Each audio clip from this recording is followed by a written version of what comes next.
il y a des frères et des sœurs qui ont accepté Jésus-Christ comme Seigneur et comme Sauveur. Mais quand tu les regardes, quand tu les observes, tu vois qu'ils ont accepté Jésus comme Seigneur et comme Sauveur, mais tu as l'impression, quand tu les vois, qu'ils sont comme s'ils ont une tristesse, comme s'ils ils sont malheureux. Tu ne sais pas pourquoi, mais tu as l'impression. Et pourtant, ils ont accepté Jésus. Il y en a même certains, tu as l'impression qu'ils sont même un peu déprimés. Il y en a d'autres qui sont même de mauvaise humeur. Les chrétiens doivent être joyeux, mais il y en a qui sont de mauvaise humeur. Tu ne sais pas pourquoi. Il y en a qui sont toujours tristes. Tu sais pourquoi? Tu ne sais pas pourquoi? C'est parce que souvent, ils ont un problème que personne ne connaît, qu'ils n'osent pas toujours exprimer. Ils ont une blessure profonde, qui est là depuis longtemps. Tu ne connais pas leurs affaires. Il y a des blessures qui sont là depuis avant même que l'enfant ne soit né. Il y a des enfants qui sont blessés avant même de naître. Si tu lis l'Évangile, tu vas voir, lorsque Élisabeth va rendre visite à Marie, dès que Marie lui dit bonjour, le bébé se tressaille dans son ventre. Ça te montre que même dans le ventre de la maman, il y a des choses qu'un bébé vit déjà. Nous allons voir ça tout à l'heure. Alors, tu vois, il y a des personnes comme ça, ce sont des chrétiens. Ils étaient tellement malheureux avant qu'ils ont accepté Jésus parce qu'on leur a dit, ce Jésus-là, il guérit. Ouais. Mais il y en a qui attendent la guérison depuis longtemps. Ils attendent depuis longtemps. Ils ont une blessure profonde qui est là. Depuis des années et des années. Ce sont des blessures dont ils sont conscients. Et parfois aussi, il y a des gens qui ont des blessures dont ils ne sont même pas conscients. Mais la blessure est là. Elle n'est pas fermée. C'est pour ça le message que je voulais partager avec toi aujourd'hui, mon frère, ma soeur. Le message s'intitule « Jésus-Christ guérit les cœurs brisés et les blessures de l'âme ». Tu connais quelqu'un comme ça? Quelqu'un qui a un cœur brisé, une blessure de l'âme? Lève ta main, soyons sincères avec le Seigneur. Tu en connais? Moi aussi, j'en connais. Et je peux même te dire mieux, je suis passé par là aussi. Alors, pourquoi nous devons guérir si nous avons un cœur brisé ou une âme blessée? Premièrement, parce que Dieu veut que nous soyons guéris. Et pourquoi Dieu veut que nous soyons guéris? Dieu veut que nous soyons guéris pour deux raisons principales. Pas deux raisons seulement, deux raisons principales. La première raison pour laquelle Dieu veut que si tu as un cœur brisé ou une âme blessée, il faut que tu sois guéri. Je vais te donner un exemple, tu vas me comprendre. Si tu as perdu ton père, ou bien tu as perdu ta mère, donc tu sais ce que c'est quand on a perdu sa maman ou son papa. Le jour où tu rencontres quelqu'un qui a perdu son papa, là, aujourd'hui, son papa est mort ou sa maman est morte, et que tu vas lui rendre visite, tu lui dis, mon frère, ma soeur, moi, ça y est, parce que moi, passé par là. Cette personne-là, tu n'as pas besoin de faire un grand discours. Tout de suite, il y a un courant qui passe entre elle et toi, parce qu'elle dit, il sait de quoi il parle, puisqu'il est passé par là. Ou bien, elle sait de quoi elle parle, parce qu'elle est passée par là. Tu comprends? Eh bien, c'est exactement la même chose. Dieu permet, tu vois, Dieu veut, mon frère, ma soeur, que si ton cœur est brisé, que si ton âme est blessée, que tu sois guéri, comme ça, tu pourras aider quelqu'un d'autre à guérir. Toi, tu es la solution pour quelqu'un d'autre. Tu ne sais pas, mais Dieu va te placer sur le chemin de quelqu'un pour que toi sois la solution pour cette personne. Ça, c'est la première raison pour laquelle Dieu veut que tu sois guéri. La deuxième raison pour laquelle Dieu veut que tu sois guéri, c'est parce que, mon frère, ma soeur, si tu as un cœur blessé, un cœur brisé ou bien une âme blessée et que tu ne guéris pas, tu risques d'être un danger pour quelqu'un d'autre. Dans ta famille, tu risques d'être un danger pour ta femme, un danger pour ton mari, un danger pour tes enfants, un danger pour tes frères et sœurs, tu vois? Parce que toi, tu es blessé, donc tu risques de blesser quelqu'un d'autre. Tu ne fais pas ça exprès, hein? Parfois, on blesse des gens sans faire exprès. Mais c'est pour ça que Dieu veut que tu sois guéri, mon frère, ma soeur. Jésus-Christ guérit les cœurs brisés et les âmes blessées. Nous allons prendre Luc 4. Luc 4, 16 à 19.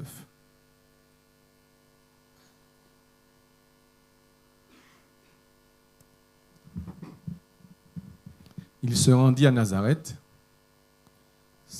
On parle de Jésus, où il avait été élevé. Et selon sa coutume, il entra dans la synagogue le jour du sabbat.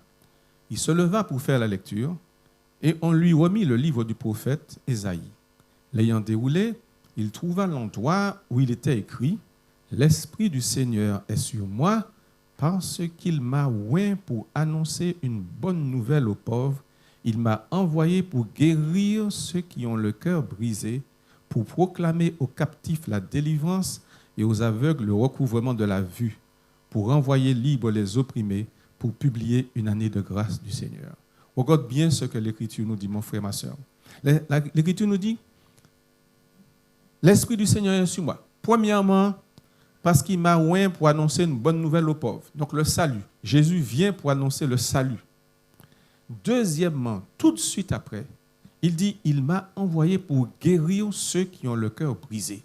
Donc Jésus a compris ça, que si tu as un cœur brisé, c'est un drame dans ta vie et dans la vie des autres aussi, si ton âme est blessée.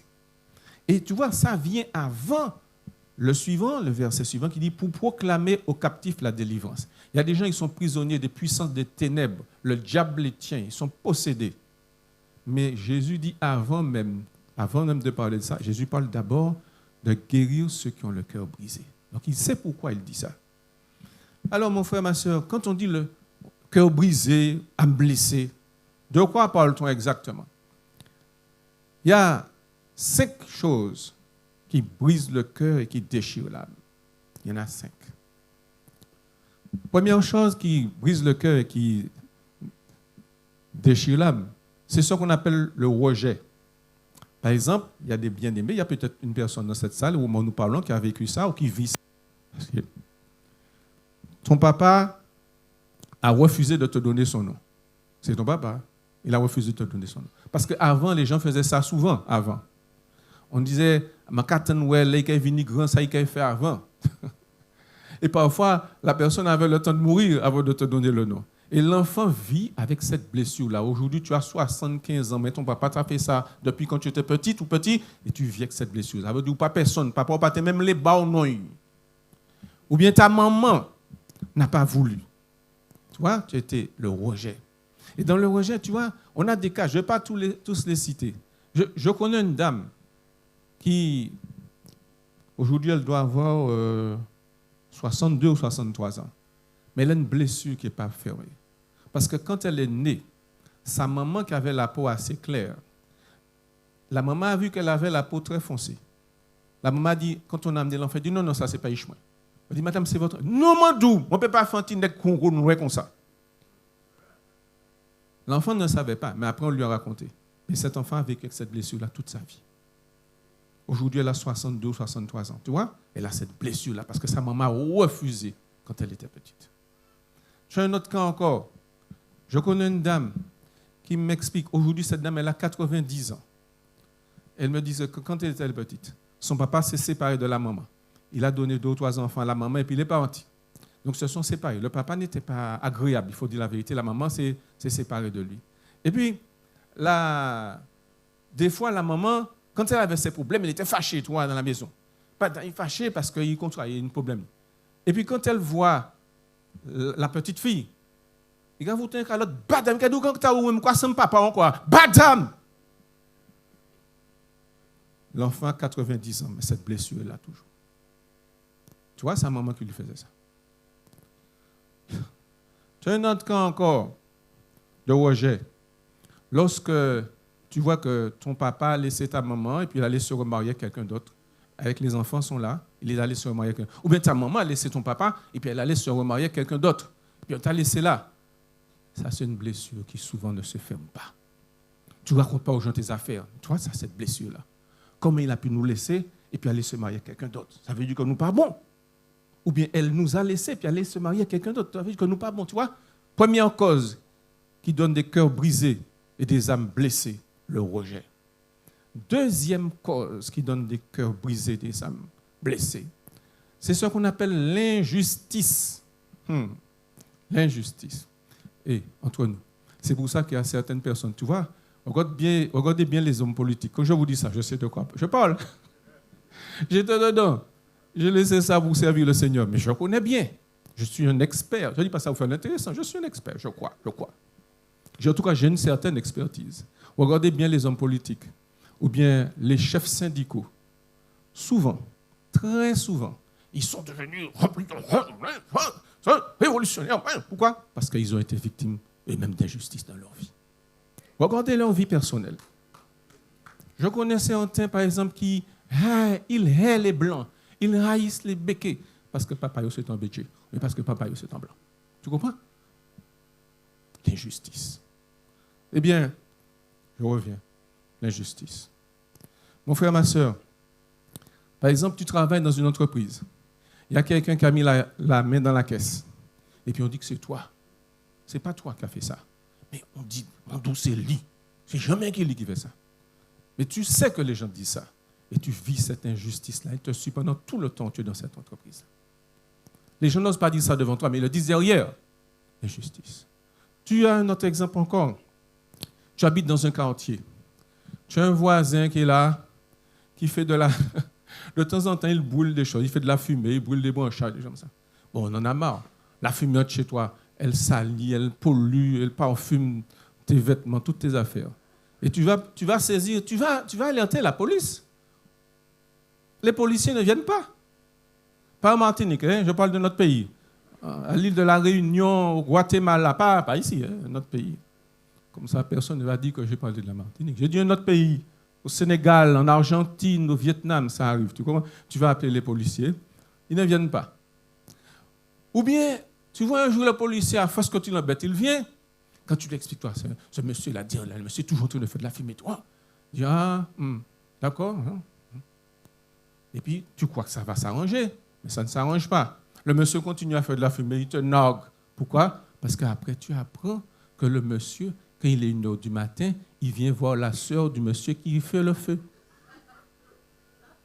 Et tu vis ça comme une injustice, tu vois. Et ça fait des années que tu subis ça. Personne ne fait rien pour toi. Je m'arrête là dans cet exemple-là. Toujours l'injustice. Pour notre exemple. Tu as des hommes qui sont violents. Il y a des femmes violentes aussi, hein, attention. Parfois qui sont même plus violentes que les hommes. Il y a des hommes qui sont violents. Et quand la femme est enceinte, tu lui donnes des coups.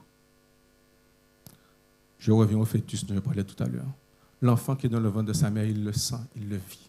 Et cet enfant-là, quand il naît après, tout le temps, on convoque la maman à l'école. Mais votre enfant, il est tenable, il est supportable. C'est pour ça qu'il est comme ça, parce que l'enfant a vécu ça depuis le ventre de sa maman. Il vit cette injustice-là depuis le ventre de sa maman. Tu ne peux pas comprendre ça. La psychologie, la psychanalyse, la science le révèle. La Bible disait déjà. Alors, troisième cas qui provoque des cœurs brisés et des âmes blessées, c'est ce qu'on appelle l'humiliation.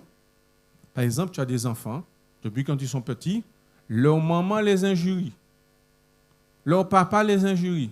Si c'est un étranger qui t'injurie, bon, c'est déjà dur hein, que quelqu'un t'injurie.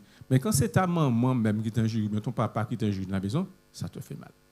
Et tu grandis avec cette blessure-là, cette humiliation-là. Surtout si ton papa ou ta maman t'injurie devant un étranger. Quelqu'un vient chez toi, il t'injurie devant les gens, tu te sens petite. Tu as une humiliation qui est là pendant combien de temps? Ça ne parle pas. Tu as un genre d'humiliation dont on ne parle pas beaucoup. Maintenant, on commence un petit peu à en parler. Mais c'est toujours très difficile. C'est les femmes qui ont été violées. Quand une femme a été violée, je ne vais pas m'étendre dessus, toutes les femmes qui sont ici comprennent ce que je vais dire. Et même les hommes comprennent aussi. Tu sais pourquoi? Parce qu'il y a des hommes aussi qui ont été violés. Ils ne racontent pas ça. Quand ils jouent au football, bon, je ne vais pas dire quelle équipe, hein, une équipe de football au Vietnam, tout le monde joue au football. Et il y avait un plus grand qui, dans les vestiaires, les défonçait par derrière là, quand il avait 10-12 ans. Il n'a jamais raconté ça parce qu'il avait honte. Le nombre de jeunes femmes qui sont devenues lesbiennes parce qu'elles se sont fait violer, parce qu'elles ont cette blessure-là, le nombre de jeunes hommes qui sont devenus pédérastes parce qu'ils ont été violés, ils ne racontent pas leurs histoires aux gens. Tu vois? Ça aussi, le viol, ça fait partie de l'humiliation que tu traînes derrière toi pendant 10, 15, 20, 30, 40, 50 ans. Il y a une autre humiliation aussi qui blesse pendant longtemps. Nous sommes en Martinique, nous nous connaissons. Vous connaissez les mœurs, la culture martiniquaise. Ça fait partie. Dans un peuple, il y a des qualités, il y a des défauts, il y a des bonnes manières, il y a des mauvaises manières. Parfois, tu travailles bien en classe, tu travailles, tu apprends tes leçons, tu fais des devoirs. Mais il y a des gens qui parlent jalousie parce que tu as obtenu 17, mais eux, ils obtiennent 2,5, 3, bien péniblement. Il y a compte que maman a fait tien bois. Ah oui, ton papa, c'est un sorcier. Hein? C'est pour ça que tu as des bonnes notes comme ça à l'école. Ton papa a pris l'intelligence de telle personne. Et tu entends qu'on raconte ça. Et partout, tu vois, il y a des gens qui te regardent. Maman a fait tien bois. Tu es dans la sorcellerie. Ce sont des blessures. Ça, l'humiliation comme ça. Un autre cas encore qui blesse des âmes et qui brise des cœurs, c'est ce qu'on appelle l'abandon. Parfois, il y a des bien-aimés, il y a peut-être des personnes ici dans cette salle qui sont dans ce cas-là.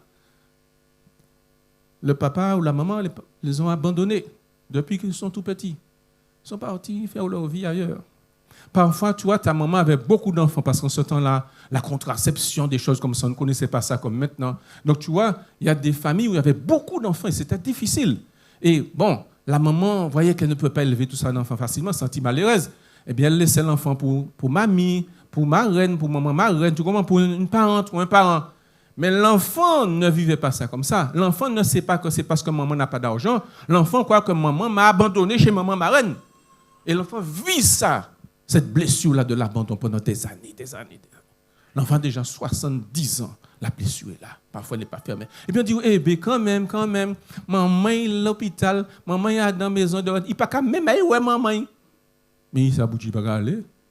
Parce que dans sa tête, maman m'avait abandonné. Mais maman ne t'a jamais dit, c'est parce que maman n'a pas d'argent pour acheter un pain. Maman t'avait laissé chez bonne maman. Maman t'avait laissé chez papa doudou. Tu comprends?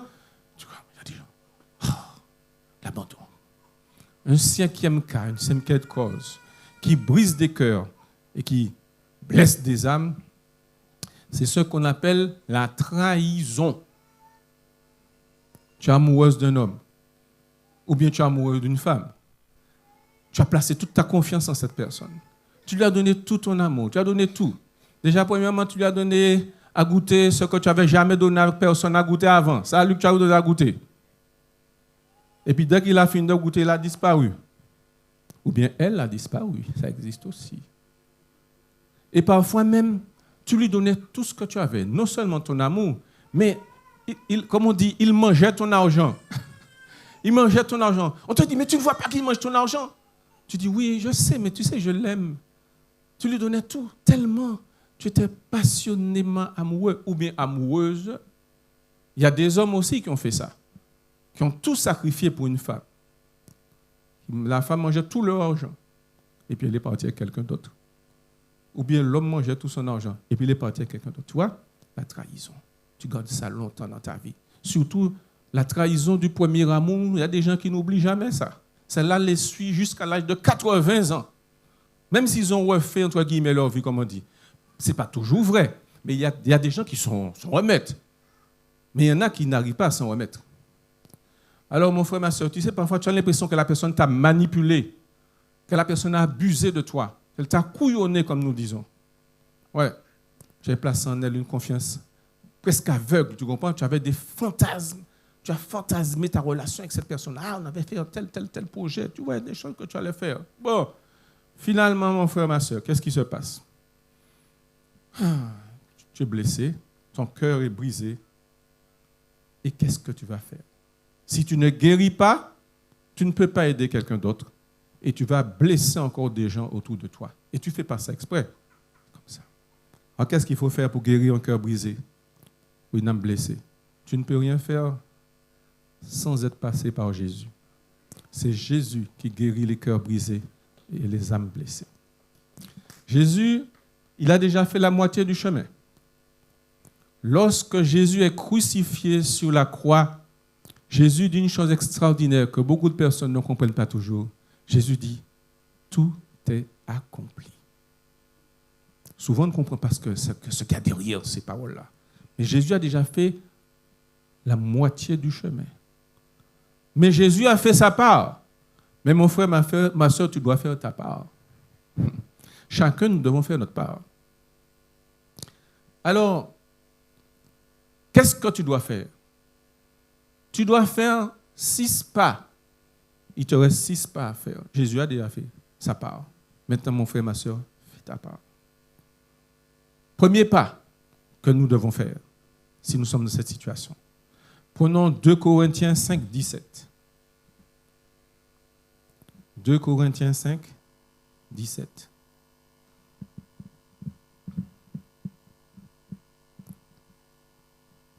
Si quelqu'un est en Christ, il est une nouvelle créature. Les choses anciennes sont passées. Voici, toutes choses sont devenues nouvelles. Ça veut dire, mon frère, qu'à partir de ce moment-là, quand tu lis ce verset-là, lis-le à voix forte, lis-le, relis-le. Apprenez même pas, tchè. Il y a des versets qu'il faut connaître par cœur. Tu n'as pas étudié des milliers de versets par cœur, mais il y a des versets que tu dois connaître par cœur pour les proclamer, pour les écrire. Tu dois être conscient et tu dois proclamer de ta bouche que la parole de Dieu dit que maintenant que tu as accepté Jésus comme Seigneur et comme Sauveur de ta vie, tu n'es plus une victime. Tu n'es plus une victime de rejet, d'abandon, d'injustice, d'humiliation. La personne qui a été victime de rejet, d'abandon, d'humiliation, ce n'est pas toi. Cette personne-là, le jour où tu es descendu dans l'eau du baptême, il est mort. Puis l'on est tête li. Refuse de laisser cette personne remonter. Cette personne est morte. La parole de Dieu te dit, les choses anciennes sont passées. Toutes choses sont devenues nouvelles. Donc l'homme que tu vois maintenant, la femme que tu vois maintenant, c'est un homme nouveau, une femme nouvelle. Quand tu rencontres le monsieur t'avait violé quand tu avais 15 ans, dès qu'il te voit, il sait ce qu'il a fait, il commence déjà à regarder. Tu vas te dire, bonjour monsieur, c'est pas toi, enfin un homme. Bonjour, ça va bien? Ou bien si tu ne vas pas vers le bout du jour, ça va bien? Quand tu le regardes, ne tourne pas ta tête, regarde-le. Bonjour. Regarde-le. Tu es une nouvelle créature. La femme blessée, elle est morte, c'est une nouvelle femme. Lui-même qui a dit, mais ça, il est déboussolé si tu fais ça. Mais si tu viens, tu le vois, tu baisses ta tête, il est content toujours. Tu comprends, il domine sur toi. Aujourd'hui, c'est toi qui domines. Tu le regardes. Bonjour. Et tu le regardes dans les yeux. Tu as le toupet le regard dans les yeux. Jésus guérit. Répète la parole. Quand tu le vois, tu l'as apprise par cœur. Répète la parole et à ce moment-là, le Saint-Esprit donne la force pour le regarder, pour lui dire bonjour. Première chose, c'est ça, mon frère, ma soeur. Deuxième chose que nous devons faire, si nous voulons que notre cœur brisé soit guéri, que notre âme blessée soit réparée. Prenons 1 Pierre 2,9.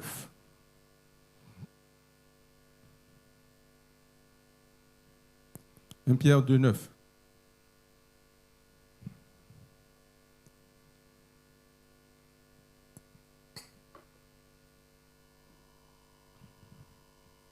Regarde ce que Dieu dit.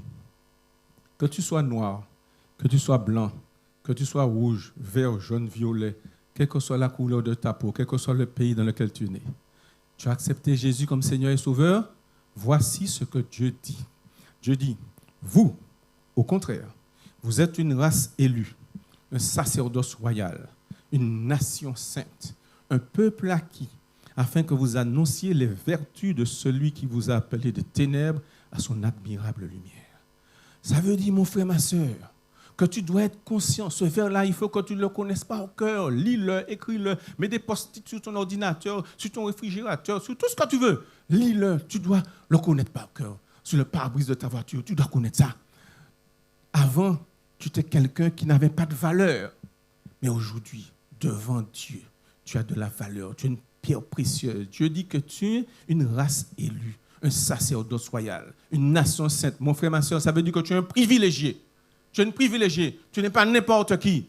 Si tu passais dans la limousine de M. Joe Biden, on te dit, ah, c'est la fille de Joe Biden. Non, tu n'es pas la fille de Joe Biden. Qu'est-ce que Joe Biden? Toi, même si c'est torchon mouillé ou qu'à passer l'hôpital ou bien dans l'école, tu es la fille du roi des rois, du Seigneur des seigneurs. Tu n'es pas n'importe qui. Et c'est ça que tu dois répéter. Tu es un privilégié. Tu n'es pas n'importe qui à partir de maintenant. Tu es une femme nouvelle, tu es un homme nouveau. L'autre qui a été blessé là, il est mort. Tu vois, Dieu t'invite à regarder, tu vois, le regard que tu avais sur toi. Quand tu te regardes dans un miroir, tu avais honte de toi-même. Regard de pitié. Dieu ne veut pas que tu te regardes comme une victime, que tu aies pitié. Non. Depuis longtemps, tu es comme ça. Toi, tu te vois comme une victime de rejet, d'abandon, d'injustice, d'humiliation, mais Dieu te voit comme un prince, comme une princesse de l'Éternel. Tu vois, c'est ça que tu es. C'est ce que Dieu dit. Et c'est ça que tu dois proclamer, mon frère, ma soeur. Tu as une lumière que les autres n'ont pas. Tu as une valeur que les autres n'ont pas. Que la femme qui était là au fond de l'eau n'a pas. Tu n'es pas n'importe qui. Ça, c'est la deuxième chose que nous devons faire. Alors, il faut que tu prennes l'habitude de dire le contraire de tout ce qu'on disait de toi. Tout ce qu'on disait de toi. Tu dis le contraire. On disait que ou pas il l'aide. Et vous même tu as dit moi savement pas belle. Tu ne dois pas dire ça. Plus jamais. Ne laisse pas cette parole sortir de ta bouche. Moi savement l'aide. Non, jamais. Tu es la fille du roi des rois. Tu es le fils du Seigneur des seigneurs. Et qu'est-ce que Dieu dit? Prenons le psaume 139 verset 14. Psaume 139 verset 14. Qu'est-ce que Dieu dit?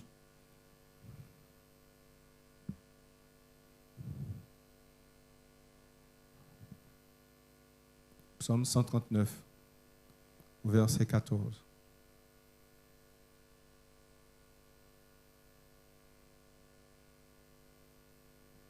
Bon, je vais lire. Je te loue de ce que je suis une créature si merveilleuse.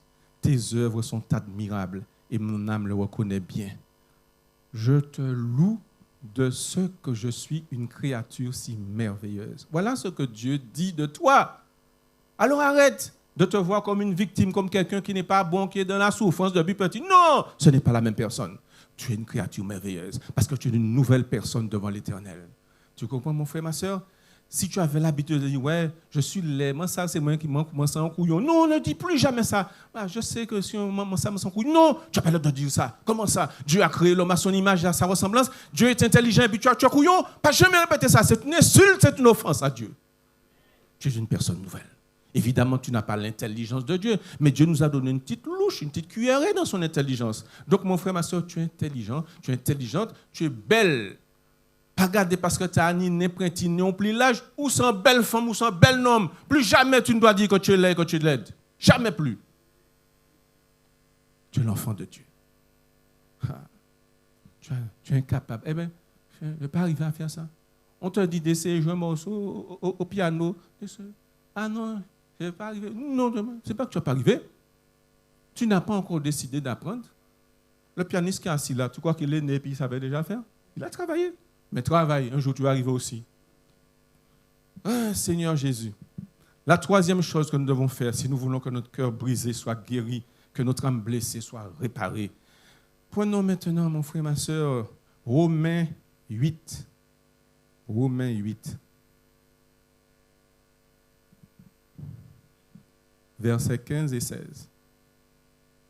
Romains 8, 15, 16.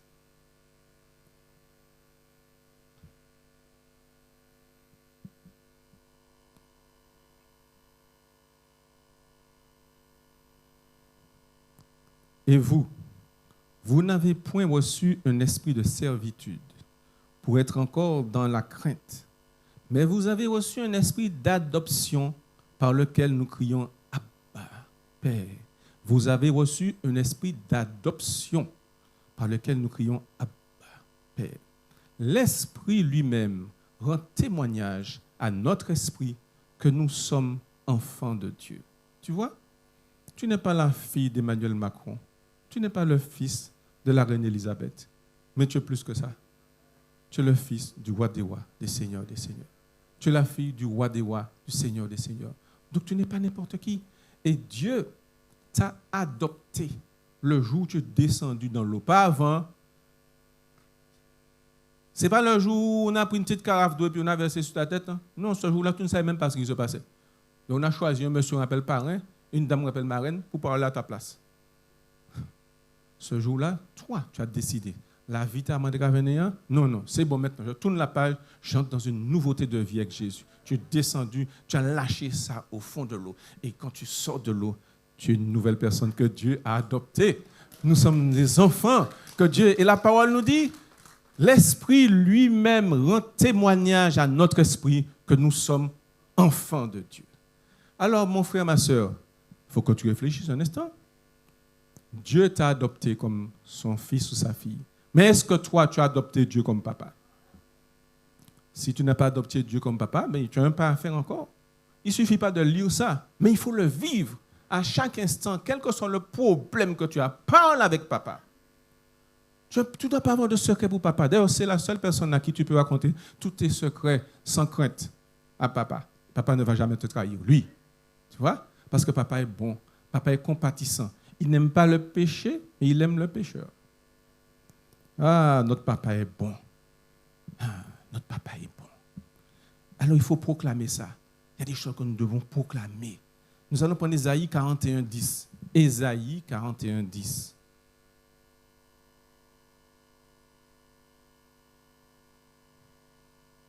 Ésaïe 41, 10.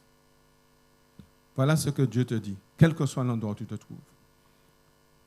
Ne crains rien, je suis avec toi. Ne promène pas des regards inquiets, car je suis ton Dieu. Je te fortifie, je viens à ton secours, je te soutiens de ma droite triomphante. À partir d'aujourd'hui, si tu étais timide, tu laisses ça dans un tiroir. Mieux encore, tu jettes ça dans la WC, tu tires la chasse. Parce que papa est avec toi, quel que soit l'endroit où tu vas.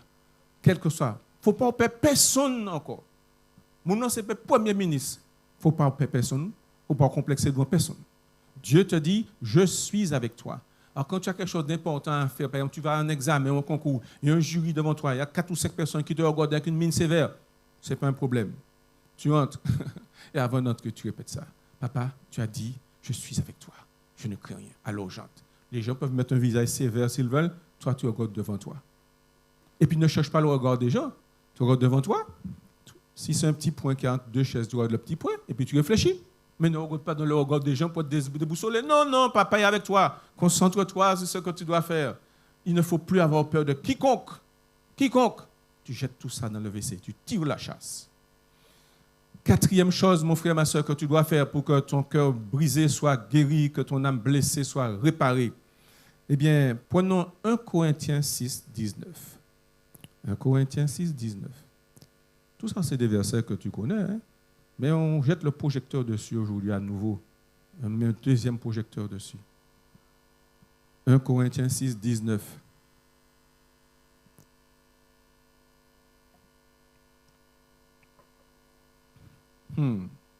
Ça, c'est un verset qui est fondamental, ça. Fondamental. Fondamental. Avant, les Juifs à Jérusalem, quand ils allaient adorer, ils sortaient de tout Israël et ils montaient à Jérusalem pour aller adorer. C'était comme ça, le temple de Salomon. C'était comme ça qu'on faisait. Et puis, il s'est passé une chose extraordinaire.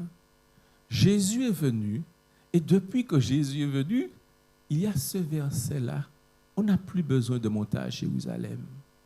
Quand tu as accepté Jésus comme Seigneur et comme Sauveur, waouh! Mon frère, lui là, tu as accepté Jésus comme Seigneur et Sauveur? Viens près de moi, viens. Viens près de moi, viens. Viens près de moi. Tu ne peux pas? Quoi, tu as un problème au genou? Tu as peur de quoi? Donc tu es un enfant de Dieu, de quoi tu as peur?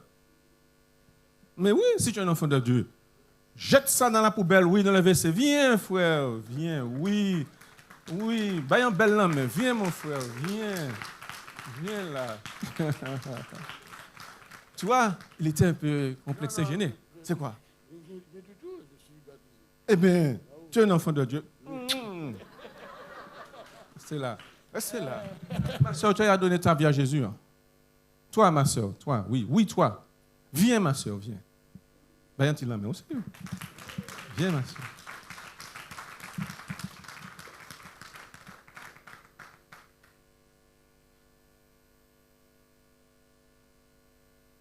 Souris, ma soeur, souris. Tu es une fille de Dieu.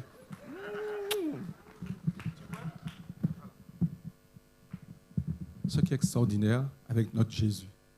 Avant, il fallait aller à Jérusalem pour adorer dans le temple. Maintenant, regarde bien, tu vois, ça c'est un temple. Le Saint-Esprit est dedans. Ça c'est un temple. Le Saint-Esprit est dedans. La parole de Dieu nous dit, ne savez-vous pas que votre corps est le temple du Saint-Esprit qui est en vous, que vous avez reçu de Dieu et que vous ne vous appartenez point à vous-même. Alors c'est ça. Maintenant, tu sais que ton corps. Même si mon gado, ni cheveux blancs, même si, tu comprends, il y a des gens qui te regardent. Ne regarde pas ça. Ton corps est le temple du Saint-Esprit, tu comprends? Est-ce que tu es conscient de ça? Oui. Tu sens que tu es un temple? Oui. Amen, amen. Donc tu es sur la voie de la guérison. Allez vous asseoir. Oui, voici le temple de Dieu, ça. Et quand tu sens, tu sais que ton corps est un temple. Les gens peuvent faire ce qu'ils veulent, dire ce qu'ils veulent. Tu vois, le corps, je ne dis pas que c'est ton cas, mais si ça t'est arrivé, ma soeur, quand tu avais 17 ans, quelqu'un t'avait violé, ce corps-là n'existe plus. N'existe plus. Aujourd'hui, ça c'est un corps neuf. Tu vois, ce corps-là, ça c'est un corps neuf. Amen. Amen. Tu comprends? Il faut nous pénétrer de ça. Nous sommes le temple du Saint-Esprit. On n'a pas besoin d'aller à Jérusalem. Même quand tu dors, tu es le temple du Saint-Esprit. Même s'il y a des gens jaloux et méchants, qui font du quimbois contre toi pour te dérailler, ça ne te fait rien. Parce que tu es le temple du Saint-Esprit. Les anges de l'Éternel campent autour de toi. Et l'Esprit Saint est dans toi. Voici la guérison, le chemin de la guérison qui vient, mon frère, ma soeur. Ah, mon Dieu. Cinquième chose que nous devons faire pour avoir le cœur qui est réparé et notre âme qui est guérie. Nous allons prendre 1 Jean 3, 1 Jean 3, 1.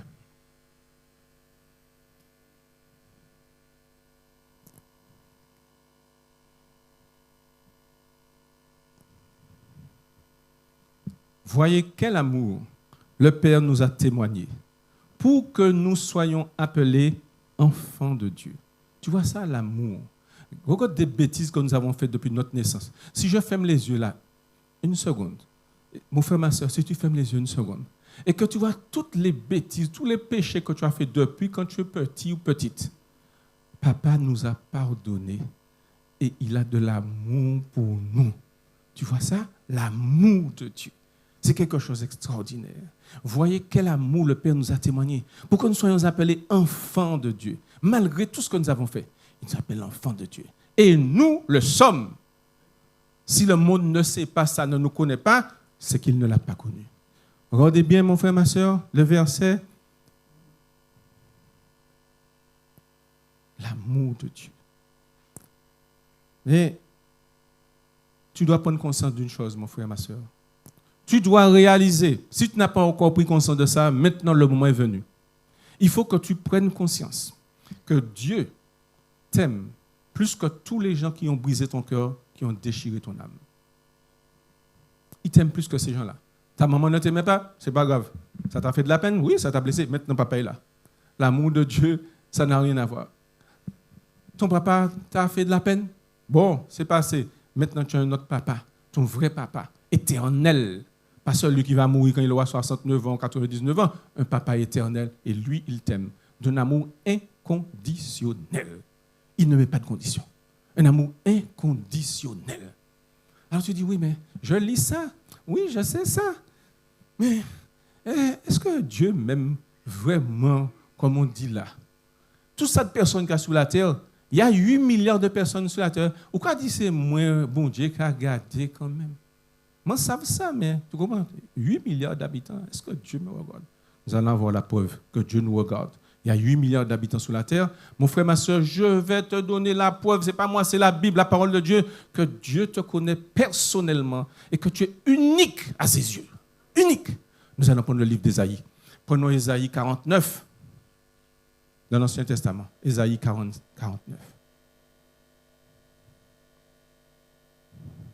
Même si tu es là dans ton coin, personne ne fait attention à toi.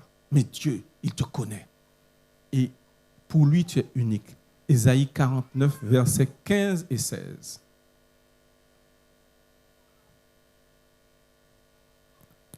Une femme oublie-t-elle l'enfant qu'elle allait? N'a-t-elle pas pitié du fruit de ses entrailles? Quand elle l'oublierait, moi, je ne t'oublierai point. Voici, je t'ai gravé sur mes mains. Tes murs sont toujours devant mes yeux. Qu'est-ce que Dieu veut dire par là? Je t'ai gravé sur mes mains. Je t'ai gravé sur mes mains. Comment? Dieu m'a gravé sur ses mains. Toi aussi, Dieu t'a gravé sur ses mains. Mon frère, ma soeur, regarde bien ce que je te dis là. Il y a 8 milliards d'hommes et de femmes sur la terre. Mais regarde bien. Quand tu prends tes empreintes digitales, il est impossible de trouver deux personnes sur la terre qui ont la même empreinte digitale. Ça veut dire que tu es unique devant l'Éternel, notre Dieu. Voici la preuve que les scientifiques athées ne peuvent pas comprendre. Tu es unique. Une maman fait deux jumelles. Les deux ont deux empreintes digitales différentes. Tu fais des triplés, 3 empreintes différentes. Tu fais des quadruplés, des sextuplés, 7 empreintes digitales différentes. Tu es unique devant Dieu. C'est pour ça que Dieu dit qu'il t'aime d'un amour inconditionnel. Tu as une place spéciale dans le cœur de Dieu. Mon frère, ma soeur, voici donc les 5 pas de foi que nous devons faire si nous voulons que notre cœur brisé soit guéri et que notre âme blessée soit réparée. Mais il y a un dernier pas. Je l'ai gardé pour la fin, le 6e pas. J'ai fini après ça. J'ai gardé le 6e pas pour la fin. Et celui-là, si nous ne le faisons pas, n'espérons pas que Dieu va faire grand-chose pour nous. Jésus était sur la croix. Et quand il était sur la croix, imaginons que c'est nous qui étions à sa place. Des gens auxquels il a fait du bien, des aveugles qui voyaient, des sourds qui entendaient, des gens qui avaient à manger, des paralysés qui marchaient, des lépreux qui étaient guéris, des personnes possédées par le diable qui sont guéries. Et quand on a mis Jésus sur la croix, c'est parce que ces mêmes personnes-là, dans leur famille, parmi leurs voisins, autour de chez eux, de chez elles, ils ont dit, libérez Barabbas et crucifiez-le. Jésus, Jésus fait le monde, il a dit, crucifiez Jésus et libérez Barabbas. Et Jésus est sur la croix là. Tu imagines ça, les clous sur ses mains, sur ses pieds. Et Jésus dit, normalement, si c'était moi qui étais là, mon frère, ma soeur, c'était toi, qu'est-ce qu'on nous a dit? Nous avons dit, enfin, peut-être, on a envie de dire, papa, l'immédiat fait, on laisse vagabondable. L'immédiat fait, on est ingrat. Jésus dit, Père, pardonne-leur, parce qu'ils ne savent pas ce qu'ils font. Parce qu'ils ne savent pas ce qu'ils font. Un autre jour, je viendrai pour qu'on parle de ça, une autre fois, si Dieu veut. Parce que ça, c'est important. Mais Jésus, il dit, Père, pardonne-leur parce qu'ils ne savent pas ce qu'ils font. Il a des clous dans les 2 pieds, il a des clous dans les 2 mains. Alors maintenant, le 6e pas que tu dois faire, mon frère, ma soeur, si tu veux que le Saint-Esprit te guérisse, prenons Matthieu 6. Matthieu 6.